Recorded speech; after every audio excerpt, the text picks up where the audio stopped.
अस्सलाम वालेकुम। कैसे हैं आप सब? उम्मीद करती हूँ कि आप सब ठीक होंगे। आज मैं आप सबके साथ आलू अंडे के टेस्टी सालन की रेसिपी शेयर करूंगी। यकीनन आप भी आलू अंडे का सालन पकाती होंगी, मगर एक बार मेरी इस रेसिपी से आलू अंडे का सालन बनाकर ज़रूर ट्राई करें।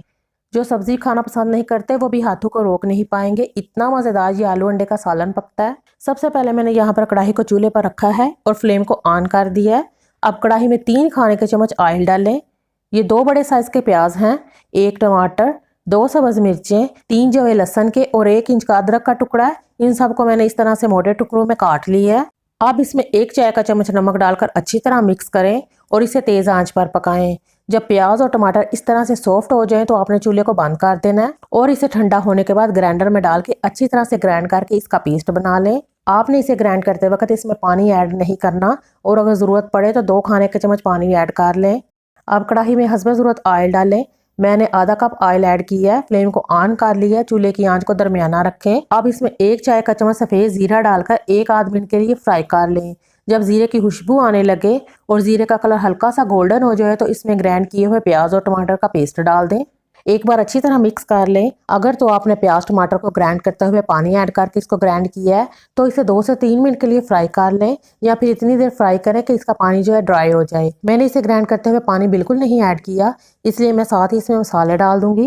क्योंकि प्याज टमाटर और अदरक वगैरह को हमने फ्राई करने के बाद ग्राइंड किया है, इसलिए इनका कच्चापन खत्म हो चुका है। सबसे पहले मैं इसमें ऐड करूंगी लाल मिर्चें 1 चाय का चम्मच, हल्दी आधा चाय का चम्मच, धनिया पाउडर 1 चाय का चम्मच। नमक प्याज को फ्राई करते टाइम हमने ऐड किया है, इसलिए इस टाइम पे इसमें नमक ऐड नहीं करेंगे। लास्ट में इसका नमक टेस्ट करने के बाद हस्बे ज़रूरत नमक इसमें और ऐड कर देंगे। लाल मिर्चें भी आप इसमें अपने जायके के मुताबिक कम या ज़्यादा ऐड कर सकते हैं। थोड़ा सा पानी डालकर मसाले को अच्छी तरह भून लें। ये आधा किलो आलू हैं, इनको मैंने इस तरह से बड़े टुकड़ों में काटा है।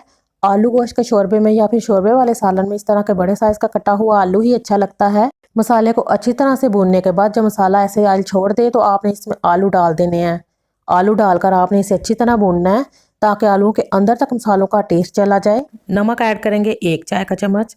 ये देखिए कितना ज़बरदस्त मसाले का कलर है और भुने हुए आलू कितने मज़े के लग रहे हैं। यकीनन ये खाने में इससे भी ज़्यादा मज़ेदार है। आपने बस एक बार मेरी इस रेसिपी को ज़रूर ट्राई करना है। आलू को ग्रेवी में ऐड करने के बाद आपने इसे 10 मिनट के लिए ज़रूर भूनना है।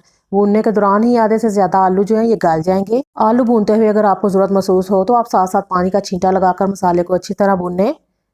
अच्छी तरह से आलू को भूनने के बाद अब इसमें हम 6 उबले हुए अंडे ऐड कर देंगे। आप अपनी ज़रूरत के मुताबिक इसमें अंडे ऐड कर सकते हैं। अंडे डालने के बाद एक बार इसे अच्छी तरह मिक्स कर लें। ये देखिए दूसरी साइड पर मैंने पानी गर्म होने के लिए रखा है, ये हम सालन में ऐड करेंगे। आपने आलू अंडे की इस ग्रेवी में ठंडा पानी ऐड नहीं करना, सालन का टेस्ट मज़े का नहीं बनेगा। आपने इसमें गर्म पानी ऐड करना है। पानी जब अच्छी तरह गर्म हो जाए तो हस्बे ज़रूरत पानी डालकर अच्छी तरह मिक्स करें और कढ़ाई को ढक्कन के साथ कवर कर दें।